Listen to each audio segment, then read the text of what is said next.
Bonjour et bienvenue au culte en ligne. Nous, c'est Bernard et Heike Schuller. Nous sommes ravis que vous allez célébrer ce culte avec nous. Je propose qu'on invite ensemble le Seigneur Jésus-Christ par la prière. Seigneur Jésus, nous nous sommes rassemblés ici en ton nom et nous te prions d'être présent parmi nous. Fais-nous sentir et comprendre ton amour. Bonjour et bienvenue au culte en ligne. Nous, c'est Bernard et Heike Schuller. Nous sommes ravis que vous allez célébrer ce culte avec nous. Je propose qu'on invite ensemble le Seigneur Jésus-Christ par la prière.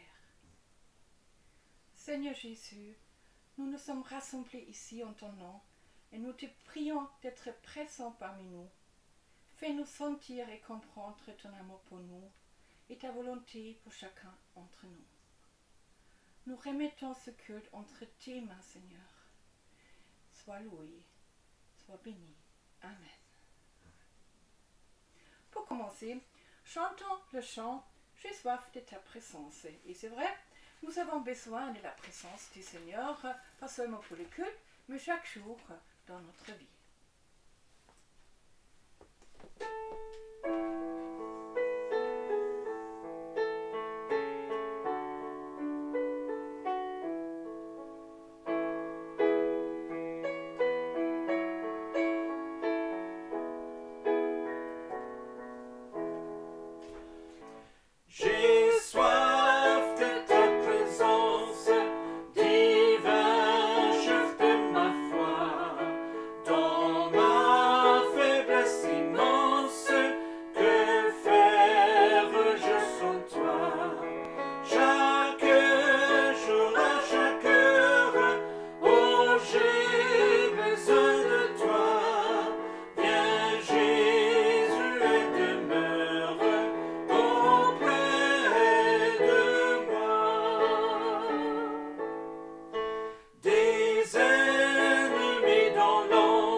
Ils sont assez spéciaux. Depuis la Deuxième Guerre mondiale, nous n'avons plus eu une telle menace de guerre et autant de souffrances de guerre sur le sol européen. Mais Jésus nous a donné des indications à l'avance que ces jours viendront. Regardons ensemble l'Évangile de Matthieu, chapitre 24, les versets 6 à 8.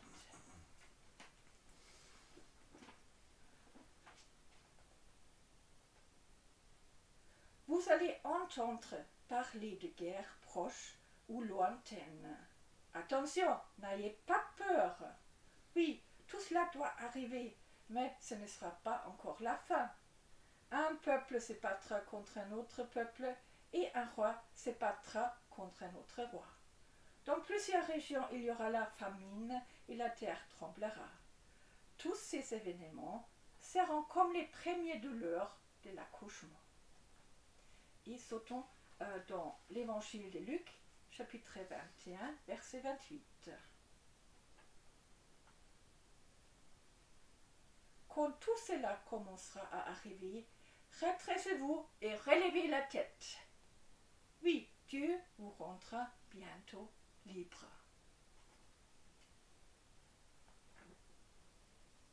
Avant la fin du monde, il y aura des guerres. Mais Jésus nous dit de ne pas avoir peur. Et comment c'est possible? Tous ceux qui appartiennent au Seigneur iront tout de suite au ciel quand ils meurent. Alors, mourir, c'est plutôt une bonne chose pour les chrétiens, pourvu qu'on a au cœur le ciel. Et aujourd'hui, il n'y a plus beaucoup de chrétiens qui regardent vraiment vers le ciel pour leur avenir. Et ça, c'est une grande erreur, parce que les temps dont nous vivons, ils deviendront de mal en pire. C'est-à-dire, il y aura de plus en plus de souffrances. Et si dans nos cœurs, nous ne sommes pas convaincus que la meilleure chose, c'est-à-dire notre vraie vie, sera encore devant nous et que ça sera au ciel, nous allons avoir des gros problèmes avec notre foi. Alors, je vous encourage encore aujourd'hui de demander au Seigneur de vous donner un genre de vision pour le ciel.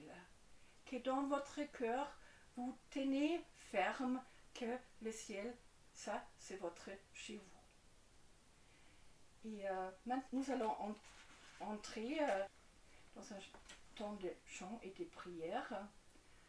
Nous commençons par les chants humains aimés, eux-mêmes. Et entre les chants, il y aura du temps pour vos prières personnelles, mais de juste, le vidéo se pose. Et maintenant, élevons nos yeux et nos cœurs vers le Seigneur pour les louer.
il me dit viens et suis-moi. Je ne te quitterai pas, ni tes peurs, tes doutes ne détourneront ta route. Je connais le fond de toi, car je vois bien au-delà, jusqu'au bout des jours. Rien ne changera mon amour. Il m'aime, il m'a tant donné. Je choisis de suivre celui qui me fait vivre. Je ne reste pas seul dans la nuit. Je prends sa main et marche, jamais ne la relâche. Il m'aime, il m'a tant donné. Je choisis de vivre celui qui m'a fait vivre. Je ne reste pas seul dans la nuit. Je prends sa main et marche, jamais ne la relâche. Il m'aime.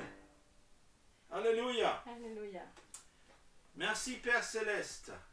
En Jésus-Christ, tu as envoyé ton Fils dans ce monde pour qu'il montre à tous et à toutes à quel point tu nous aimes, tous les peuples de ce monde.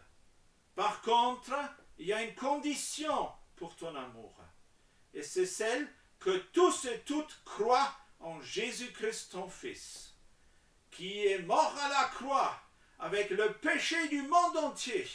Mon péché, le péché des Heike, le péché de tout le monde, pour l'effacer et pour être ressuscité par ta force et pour être à nouveau à ta droite en tant que roi, mais aussi en tant que juge de l'univers et de ce monde.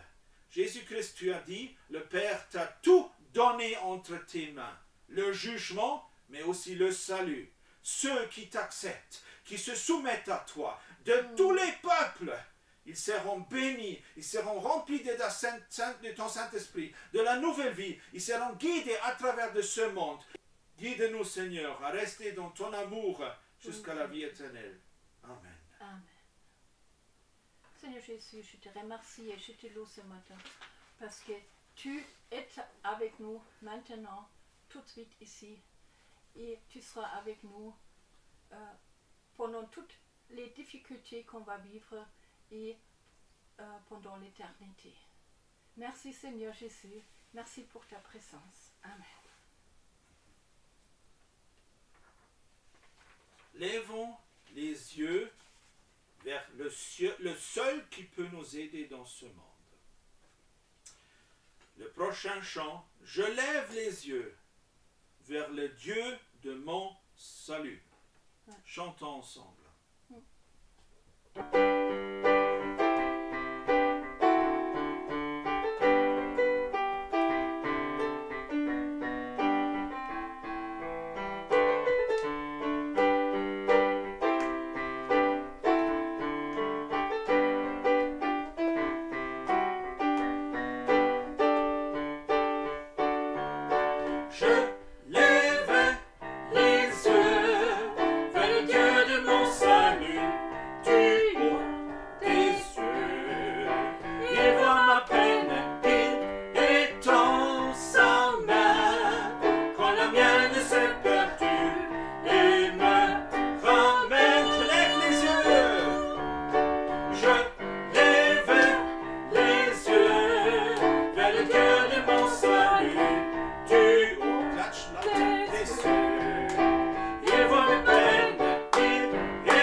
peine, il voit ta peine, il étend sa main quand la tienne s'est perdue et te ramène par sa grâce infinie. Oh oh, oh oh, il te libère, il reprend par la vie. Oh oh, oh, à tes prières, tu lèves tes yeux vers le Dieu de ton salut, du haut des cieux. Il voit ta peine, il voit ta peine, il étend sa main quand la tienne s'est perdue et il te ramène sur le bon chemin. Tu lèves les yeux, tu lèves tes yeux vers le Dieu de ton salut, du haut des cieux. Il voit ta peine, il étend sa main quand la tienne s'est perdue et il te ramène sur le bon chemin qui s'appelle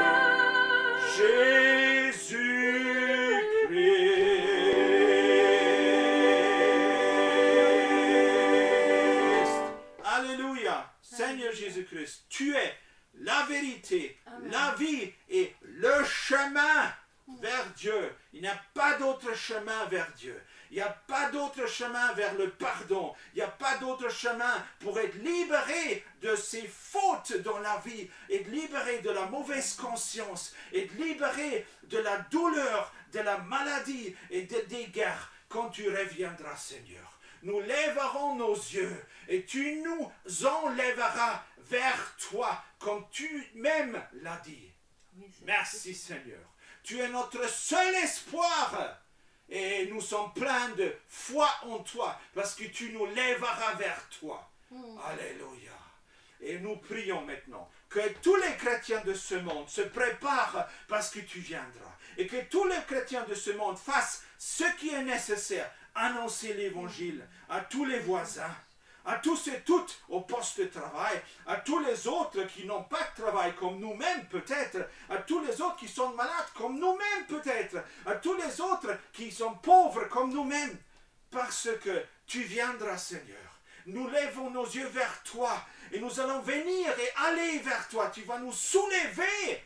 Il n'y aura plus jamais de guerre. Il n'y aura plus jamais de bombes qui tombent sur les enfants et sur les malades. Plus jamais. Merci Seigneur Jésus. Et ça, ce n'est pas une sortie facile de la situation actuelle. Pas du tout. C'est notre espoir bénite que tu vas revenir. Et nous attendons ton retour, Seigneur Jésus. Et entre-temps, nous travaillons.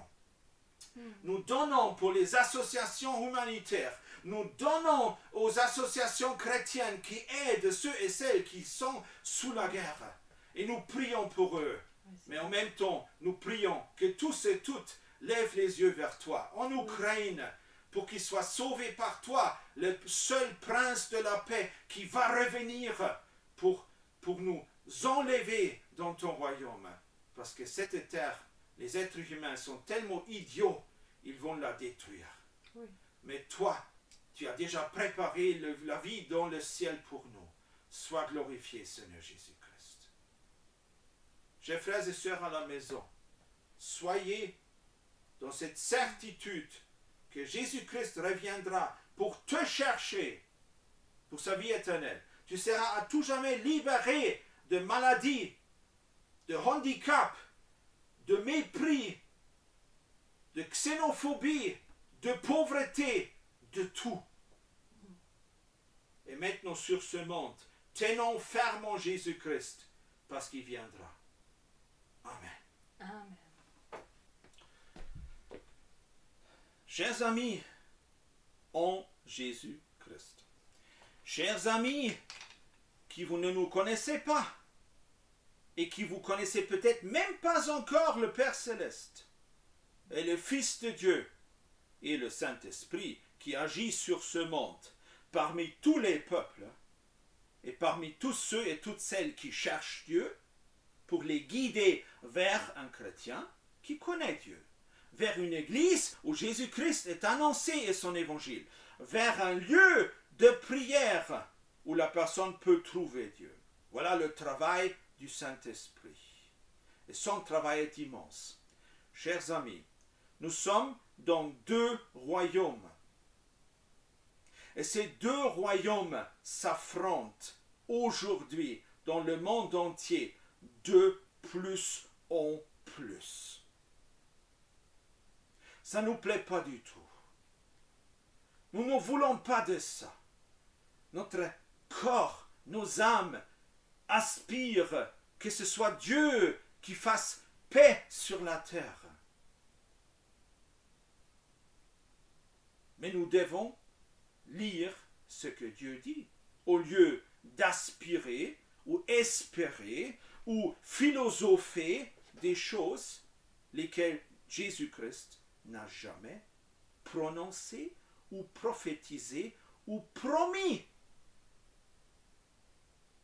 Restons sur la écriture sainte, principe de la réforme protestante, sola scriptura. L'écriture seule est la base de notre foi en Jésus-Christ. Nous ne pouvons coller Dieu dessus. La philosophie que c'est lui qui doit apaiser les guerres dans ce monde. Il n'a jamais dit qu'il le fera. Ça peut nous étonner. Et pourtant, c'est la réalité.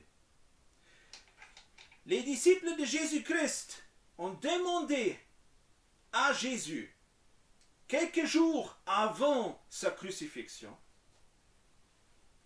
quand, Seigneur, vont ces choses arriver dont tu parles? Quand, Seigneur, est-ce qu'il y aura ces guerres? Quand est-ce qu'il y aura ces affrontements peuple contre peuple? Et pourquoi ça? Pourquoi ne peux-tu faire paix tout simplement entre tous les peuples? Et Jésus leur a répondu. Et nous devons rester là-dessus. Nous ne pouvons pas faire comme certains théologiens qui pensent avoir le droit de créer une théologie inventive, créative, parce qu'elle plaît aux gens. Que Jésus, le prince de paix, va venir pour faire paix parmi tous et toutes. Oh oh, Jésus n'a jamais dit ça. C'est faux. Sola scriptura, l'écriture seule est la base de notre foi. Jésus-Christ n'a jamais dit qu'il va venir pour faire paix pour tous les peuples. Et après, tout va bien. Et nous allons tous chantant. Oh, c'est la paix partout. Youpi, c'est la paix partout. Premièrement, 2000 années d'histoire de l'Église du Seigneur Jésus-Christ ont prouvé que Jésus-Christ n'est pas venu sur cette terre pour faire paix. Jésus-Christ a dit lui-même, je ne suis pas venu pour faire paix. Je suis venu pour annoncer l'Évangile et pour sauver intérieurement ceux et celles qui veulent de ce salut, car, et Jésus-Christ l'a dit aussi, mon royaume n'est pas de ce monde visible, mon royaume est invisible, mais il viendra un jour, et là, ça sera visible pour tous. Mais seuls ceux qui acceptent Jésus-Christ en tant que Sauveur et Seigneur iront dans ce nouveau royaume. Et les autres n'iront pas dans ce royaume. Et Jésus a même dit, parce que vous croyez en mon nom, Jésus-Christ a dit ça, les gens vont vous frapper, ils vont vous tirer de vos maisons, ils vont vous accuser devant des tribunaux avec des fausses accusations. Ils vont vous faire arrêter et jeter dans la prison pendant plein d'années, ou ils vont tout simplement vous tuer sur place. Et ils vont croire qu'ils ont fait bien, quelque chose de bien pour ce monde qui en a marre de l'éthique chrétienne, qui en a marre de Jésus-Christ, qui demande à tous et à toutes à se convertir, à faire demi-tour, à arrêter de vivre dans le mensonge, à arrêter de vivre dans le capitalisme où eux, ils cherchent, les oligarches, les milliardaires, à devenir plus riches, plus riches, plus riches, tandis que les peuples de ce monde qui font la production deviennent plus pauvres, plus pauvres, plus pauvres. En Afrique, en Amérique du Sud, en Asie, plus pauvres, plus pauvres, plus pauvres. Ces gens, s'ils n'acceptaient pas de faire demi-tour, comme Jésus-Christ a dit, faites demi-tour, repentez-vous, car le royaume de Dieu est proche. Ils ne vont pas se trouver dans le royaume de Dieu. Il faut lire la parole telle qu'elle. Jésus a dit, si un seul de ce monde fait mal à un seul de mes petits qui croient en mon nom, il sera jugé éternellement, celui qui a fait mal. Voilà les paroles de Jésus-Christ. Il faut les laisser telles quelles, ou nous détruisons la foi en Dieu, la foi évangélique. La foi telle quelle les réformateurs ont découvert la parole.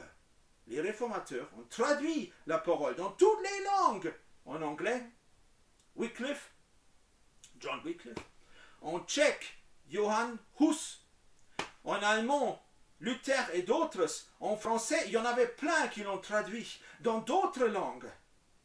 Ils ont traduit pour que tu saches ce que Jésus-Christ enseigne.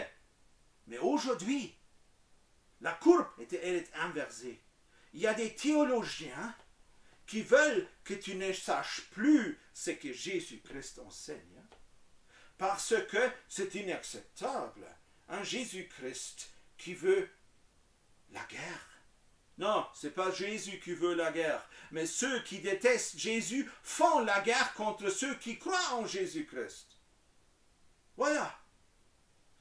Si vous ne croyez pas ce que j'ai dit tout à l'heure, que juste parce que les chrétiens croient en Jésus-Christ, ils ont été retirés de leur maison et tués sur la rue, et leur maison brûlée, je vous conseille de relire l'histoire de l'Église depuis Jésus jusqu'à ce jour.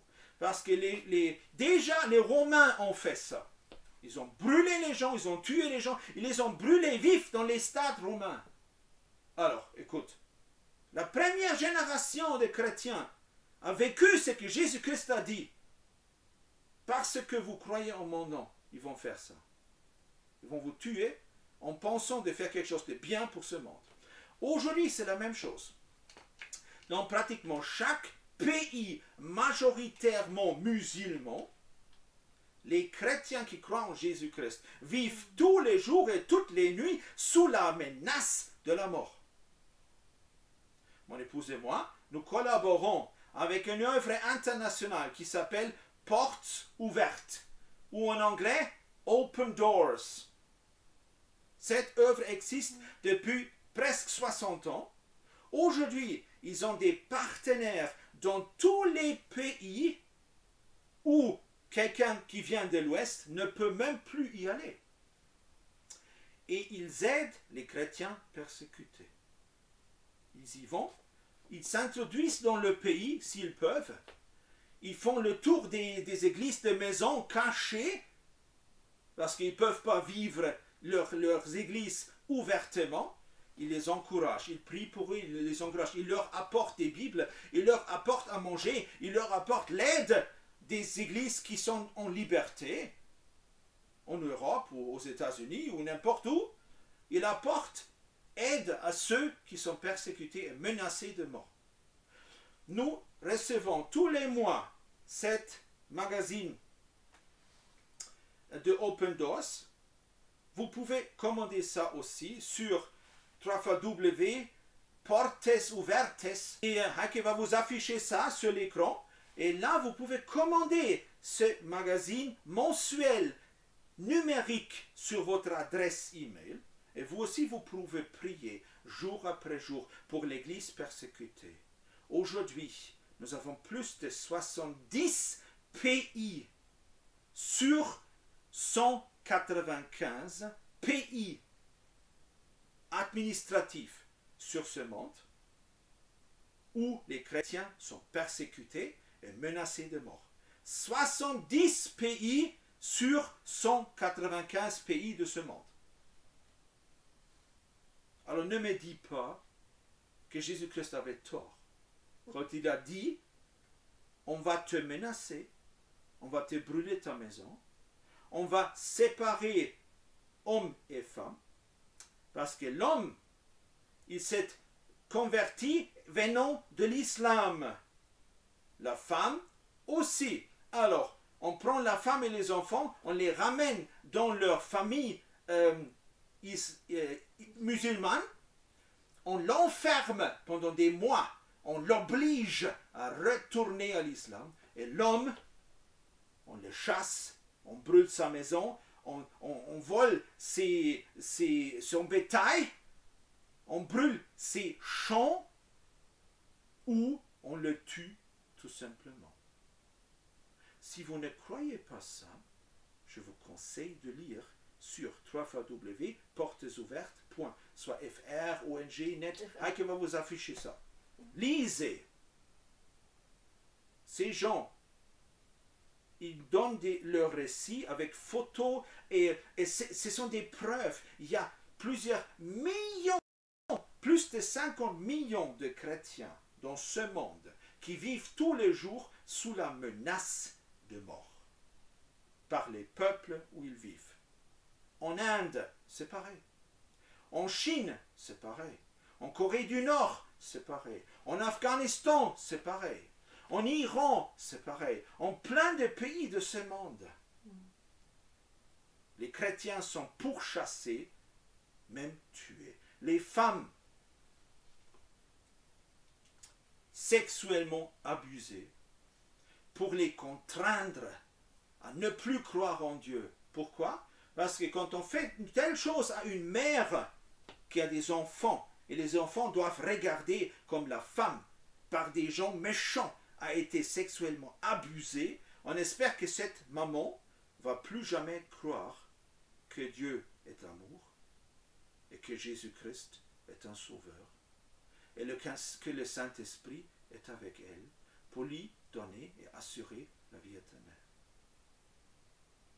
Voilà avec quelle méchanceté ce monde commence là, de plus en plus, dans presque tous les pays de ce monde, à menacer les chrétiens. Et cette menace de guerre-là, Poutine et l'Ukraine, pour moi, c'est la même chose. D'une part, c'est un mégalomane, Poutine, un psychopathe, qui veut rétablir l'Union soviétique. Et pour ça, il doit tuer un peuple ukrainien qui est devenu, depuis 30 ans, un pays christianisé, qui vit d'après les valeurs du christianisme, qui sont prépondérantes en Europe. Voilà. Pour moi, cette guerre, c'est la guerre contre Jésus-Christ. Et contre tous ceux et toutes celles qui croient en Jésus-Christ. Et contre un pays qui a été christianisé. Et Poutine, c'est antichrist. Comme la parole le dit, il veut détruire la foi en Dieu et les valeurs. Aime ton prochain, fais du bien à celui qui a un besoin, qui est malade, qui a besoin de médicaments, qui a besoin d'encouragement, qui a besoin d'un repas. Et vous savez ce qui se passe? Regardez dans les journaux télévisés ou dans les journaux sur papier ou sur Internet.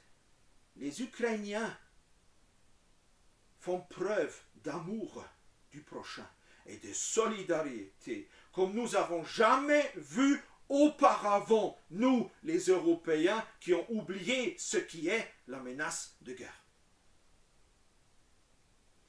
Eux, ils nous montrent solidarité. Nous avons oublié ce que c'est. Eux, ils nous montrent amour du prochain.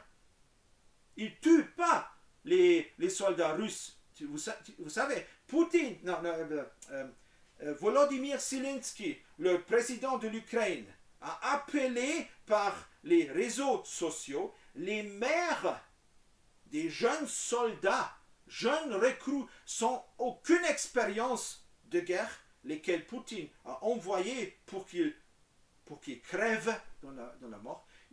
Zelensky les a appelés, venez chercher vos enfants. Nous ne voulons pas mener une guerre contre des enfants et contre des mamans qui ont peur que leurs enfants de 18, 19, 20, 21, 22 ans vont mourir pour rien du tout. Voilà.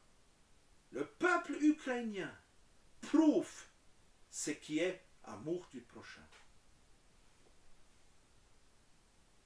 Dans une vidéo, j'ai vu des soldats russes qui n'avaient rien à manger parce que le ravitaillement ne fonctionne pas pour cette armée russe. Ils sont entrés dans un magasin ukrainien. Ils y ont acheté de la nourriture pour les soldats, comme s'ils étaient des touristes en Ukraine.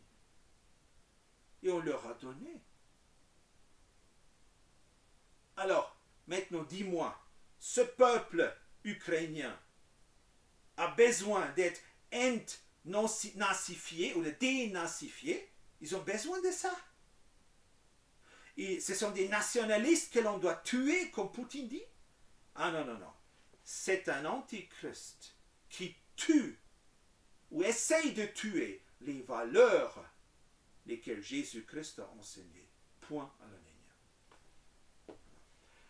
Et de plus en plus, nous verrons ce genre de choses. Les chrétiens de l'Ouest, étudions les paroles de Jésus-Christ, afin de savoir ce qui va se passer, afin d'être prêts, afin de vivre par la puissance que Dieu nous donne. Parce que nous aurons un manque d'eau, nous aurons un manque de nourriture, nous aurons un manque de médicaments, si la même chose nous arrivait comme les Ukrainiens. Et qui nous dit que ça ne peut jamais arriver? Soyons intelligents et écoutons à ce que Jésus dit. Il parle de la fin des temps. Jésus quitta la cour du temple ensemble avec les disciples, et tandis qu'il s'éloignait, ses disciples s'approchaient de lui pour lui montrer, faire remarquer cette belle architecture du temple. Attention, ce temple à l'époque a été fait construire par un dictateur qui a tué plein de gens pour arriver à ses fins. Hérode le Grand. Lisez l'histoire. C'était un dictateur. Ces disciples-là voulaient montrer à Jésus à quel point le temple est bel, et beau et grand. Il y a quelque chose qui cloche là, qui ne va pas du tout. Alors, pas étonnant que Jésus leur répond de la façon suivante. Alors, il leur dit, ah oui, regardez bien tout cela. Amen, amen, je vous l'assure, tout sera démoli. Tout ça sera démoli. Vraiment, je vous l'assure, il ne restera pas une seule pierre sur l'autre. Waouh! Le peuple de Dieu de l'Ancien Testament, de l'Ancienne Alliance, Israël, des Juifs, parce qu'Israël, bon, vous savez, a été séparé. les Juifs, ils sont fiers de ce temple, alors que ce temple a été construit par un dictateur. Moi, je ne pourrais pas adorer Dieu dans un temple qui a été construit par un dictateur, qui a tué des milliers de gens.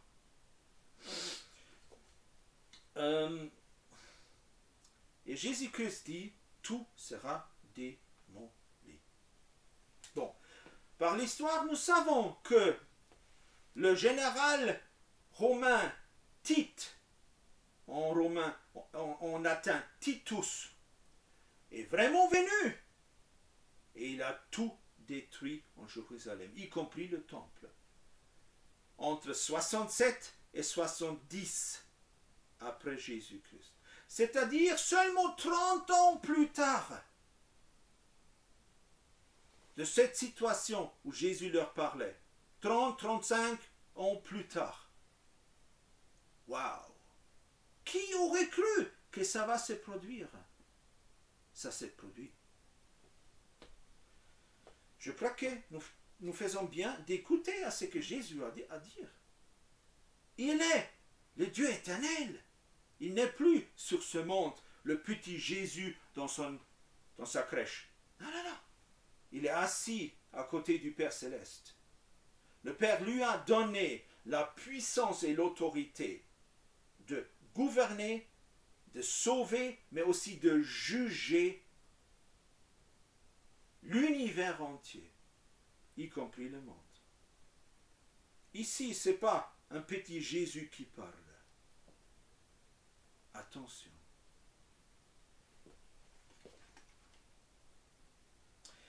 Quelques temps plus tard, ils sont descendus dans la vallée Hydron. Ils sont montés de l'autre côté sur le mont des Olives. Depuis là, on peut voir Jérusalem. Le temple, le bourg, la forteresse, Antonia, l'autre forteresse une forteresse du Joie, l'autre forteresse le palais du procurateur romain, on va dire préfet romain. Et il y avait encore un autre palais, c'était le palais du Sanhédrin, c'est-à-dire le grand conseil des Juifs. Trois différentes puissances de ce monde. Jésus est de l'autre côté, sur le mont des Olives, il regarde. Comme il était assis sur le mont des Oliviers, ses disciples s'approchèrent, le prirent à part et lui demandèrent: dis-nous, quand cela se produira-t-il? Quel signe annoncera ta venue et la fin du monde? Alors là, ils ont commencé à croire que ces choses vont se produire. Ils ont commencé à avoir peur que ces choses vont se produire. Ils voulaient savoir ce qui se passe. Et maintenant, écoutons bien ce que Jésus leur dit, parce qu'il le dit à nous aussi. Comment devons-nous nous préparer pour ne pas être pris au dépourvu?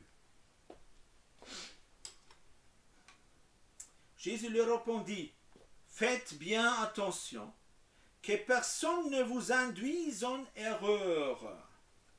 Jésus-Christ parle à son Église, il dit: attention, il y a des gens qui vont venir et qui vont vous apporter des fausses doctrines pour plein de différentes causes, pour disperser les églises, pour couper la foi en Dieu, pour faire ce qui leur plaît. Faites attention. Car plusieurs viendront sous mon nom en disant: je suis le Messie. Bon, la plupart des fausses doctrines ne viennent pas sous le nom « oh, je suis le Messie ». Ils viennent sous le nom « professeur de théologie tel, réputé ». Oh, il enseigne. Mais son enseignement n'a rien à voir avec Jésus-Christ. Au contraire, cet enseignement contrarie Jésus-Christ. Déchiquette la parole de Dieu, déchire ce que Jésus nous a dit. Attention, ces paroles-là ne peuvent pas nous aider. Au contraire, ils vont tuer notre foi en Jésus-Christ. Alors, voilà pourquoi Jésus dit, et ils tromperont beaucoup de gens. Et c'est ce qui s'est déjà passé 1000 fois. Vous entendrez parler de guerre et de menaces de guerre. Attention, ne vous laissez pas troubler par ces nouvelles, car cela doit arriver, mais ce ne sera pas encore la fin. Alors, les menaces de guerre, on les a toujours eues.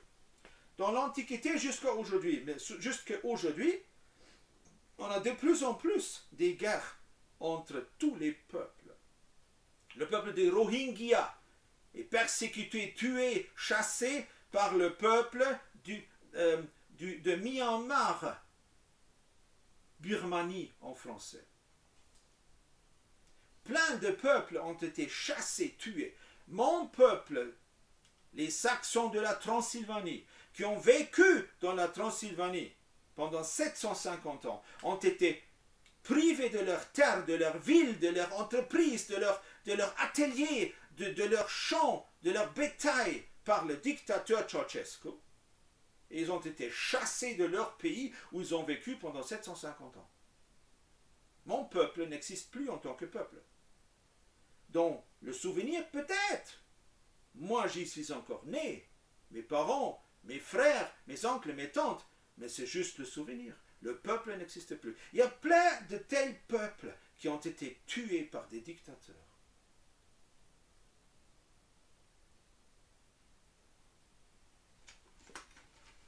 Jésus dit, ça doit arriver. Ce n'est pas la volonté de Dieu que ça arrive. Ça doit arriver parce que les êtres humains veulent que ça arrive. Ils ne supportent pas un petit peuple à côté. Ils leur prennent tout, ils les chassent, ils les tuent, ils disent « Oh, maintenant tout le pays est à nous ». Partout, c'est la même chose dans le monde. Et c'est ce que Poutine fait. Il ne peut pas supporter que les Ukrainiens soient libres. Libres. Démocratie, vérité au lieu de mensonge, chacun peut travailler au lieu de tout le monde est un esclave du dictateur, libre, et même libre de croire en Dieu, avec des valeurs de la démocratie. Il ne peut pas supporter ça, il les tue. C'est incroyable. Ça, ce n'est pas la volonté de Dieu. Ce sont les êtres humains qui le font, parce qu'ils veulent détruire. Prenons garde. Ça va revenir sur nous aussi. Soyons préparés. Que Jésus seul est notre seul espoir. Il va revenir. Il nous sauvera.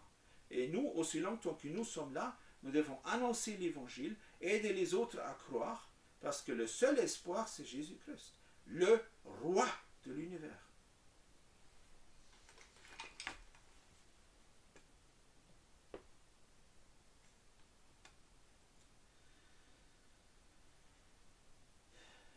Verset 9.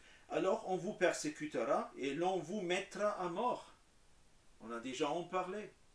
Juste parce qu'ils croient en Jésus-Christ. Tous les peuples vous haïront à cause de moi. Ça se réalise actuellement. 70 peuples sur 195 ou pays sur 195 persécutent les chrétiens jusqu'à mort. À cause de cela, beaucoup abandonneront la foi parce qu'ils ne peuvent plus supporter la persécution. Ils se trahiront et se haïront les uns les autres. Quand on souffre à tel point que l'on voit son enfant mourir parce que quelqu'un avec méchanceté veut faire mal à ta famille parce que tu crois en Jésus-Christ, ou que homme, père de famille, tu vois que ta femme a été violée et tu ne pouvais rien faire parce qu'une dizaine de personnes te tenaient, te retenaient, et quelques autres ont violé ta femme. Ça existe, ça arrive vraiment. Si vous ne le croyez pas, lisez sur Portes ouvertes. Ça existe vraiment. Et puis, on a peur de croire, alors on abandonne la foi. Je peux comprendre, mais ce n'est pas la bonne décision. Restons fermes. Jésus-Christ reviendra. Il est le juge de l'univers. Il va juger ceux qui ont fait du mal à un seul qui croit en il va les juger éternellement. Laissons le jugement à Dieu et nous gardons la foi.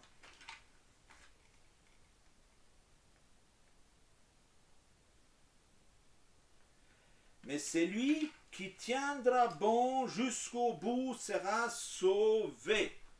Alléluia. Voilà notre bon message d'aujourd'hui. Celui qui tiendra bon jusqu'au bout sera sauvé. Cette bonne nouvelle du royaume de Dieu sera proclamée dans le monde entier pour que tous les peuples en entendent le témoignage. Et puis, enfin viendra la fin, c'est-à-dire Jésus-Christ reviendra pour nous chercher. Apparemment, le message n'a pas encore été annoncé partout. Sinon, Jésus serait déjà revenu. Tiendront bon jusqu'au bout. C'est la peine pour Jésus-Christ. Je lis ce qui va se passer quand nous serons tous auprès de Dieu. À tout jamais libérés de la guerre. À tout jamais guéris. À tout jamais libérés de douleur, de crainte, de désespoir, de faim, de tout. Je vis une grande foule immense que nul ne pouvait dénombrer. C'est dans la révélation selon Jean, on dit aussi Apocalypse, moi je préfère révélation. C'est une révélation que Jean a reçue de la part de Jésus-Christ lui-même, chapitre 7, à partir du verset 9. Je vis une grande foule, dit Jean, il a vu cette vision, que nul ne pouvait dénombrer, elle était trop grande. C'était des gens de toutes les nations, de toutes tribus, de tout peuple, de toute langue. Il ne dit pas c'était tous les peuples, c'était des gens de tout peuple. Il ne dit pas c'était toutes les nations, c'était des gens de toutes nations. Attention. Ils se tenaient debout devant le trône et devant l'agneau qui est Jésus-Christ. Ils étaient vêtus de tuniques blanches, complètement purifiés de leurs péchés, et ils avaient à la main des branches de palmier, qui est le signe que le roi, il est venu. Qui? Jésus-Christ. Il proclamait d'une voix forte, « Enfin, le salut appartient à notre Dieu, qui siège sur le trône, et à son agneau, qui est Jésus-Christ. » Plus tard,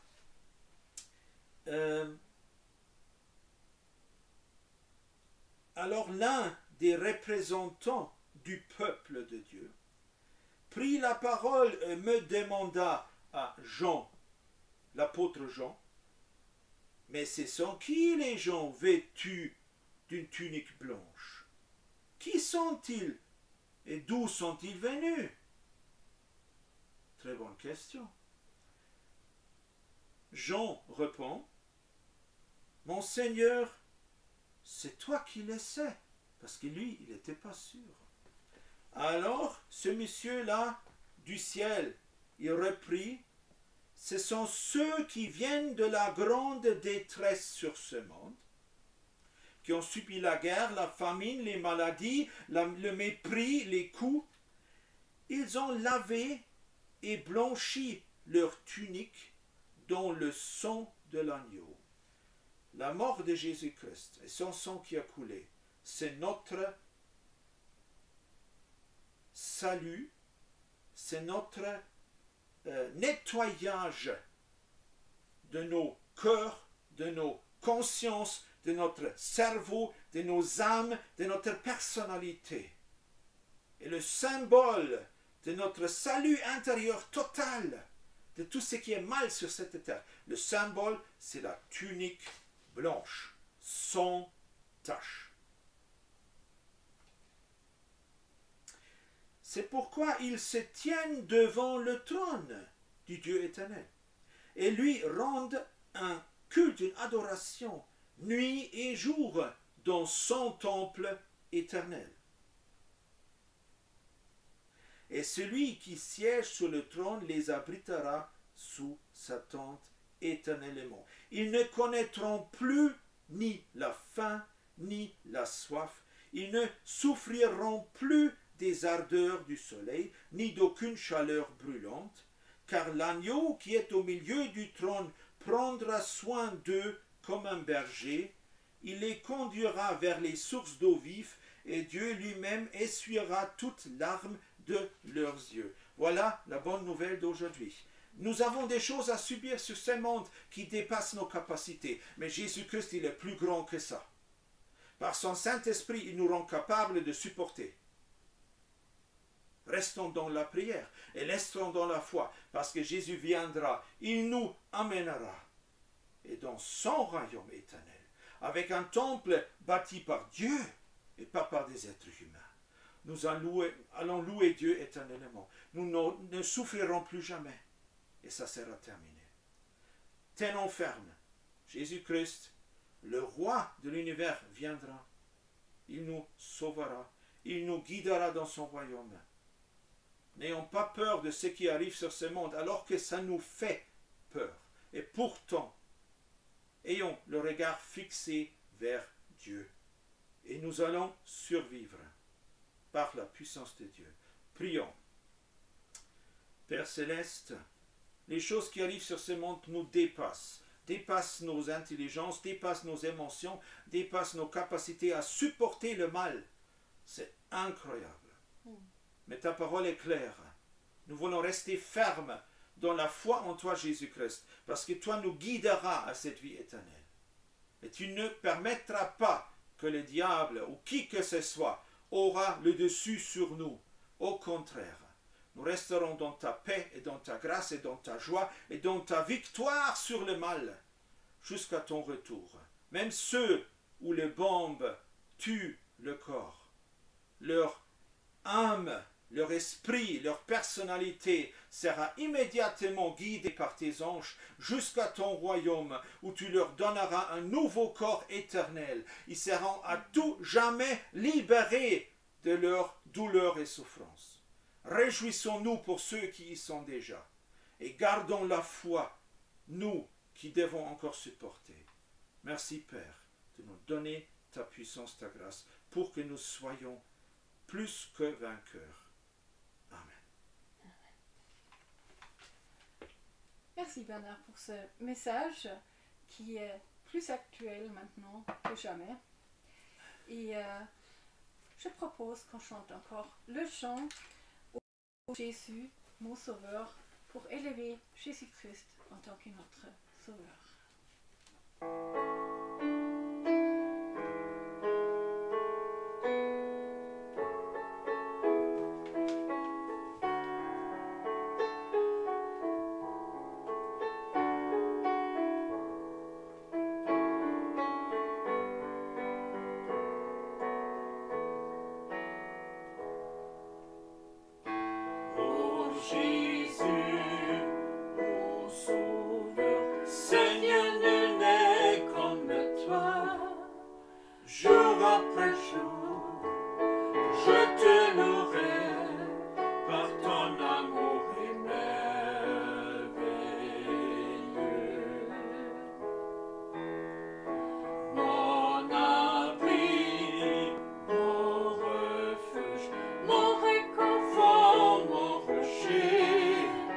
Tout ce qui vit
je suis, de tous ceux de t'adorer.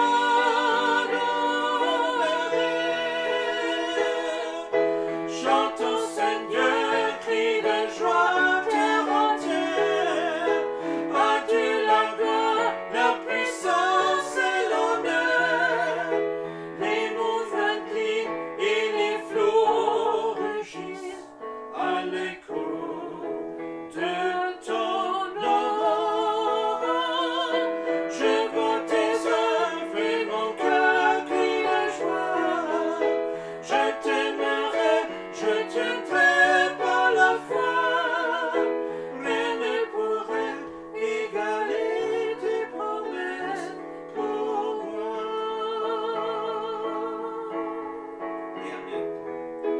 Rien ne pourrait égaler tes promesses pour nous.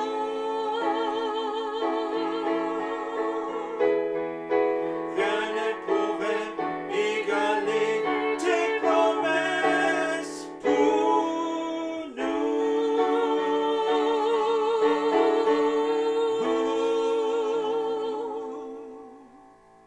Alléluia, merci Seigneur. Tes promesses pour nous sont éternelles. Nous pouvons compter sur toi. Nous n'avons pas à avoir peur alors que ce monde nous fait peur.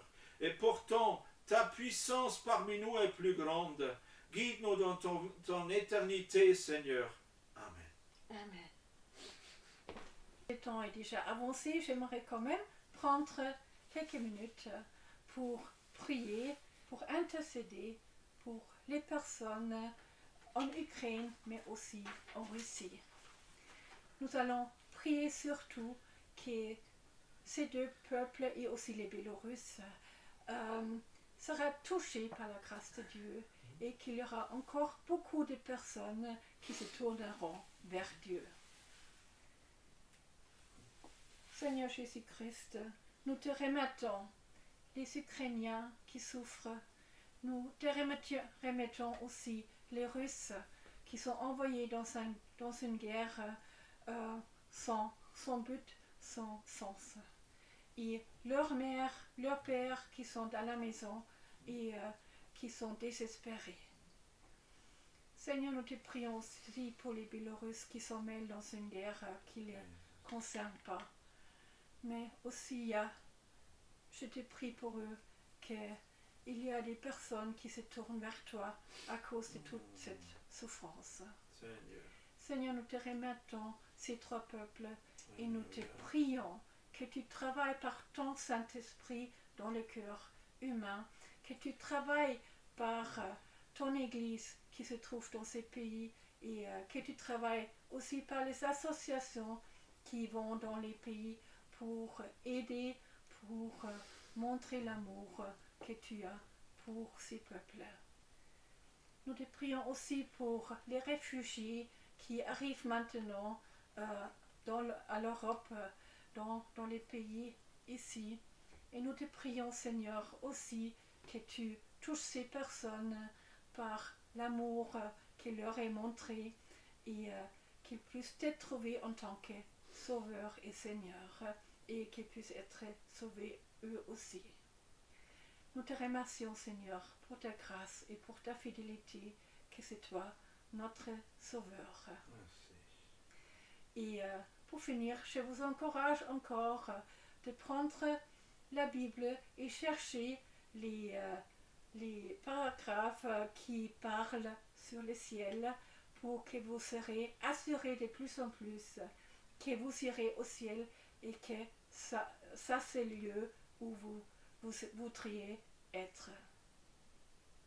Maintenant, allez en paix avec le Seigneur et que le Seigneur vous bénisse donc pendant cette semaine et que sa présence vous garde. Amen. Amen. Soyez bénis, au revoir et à bientôt.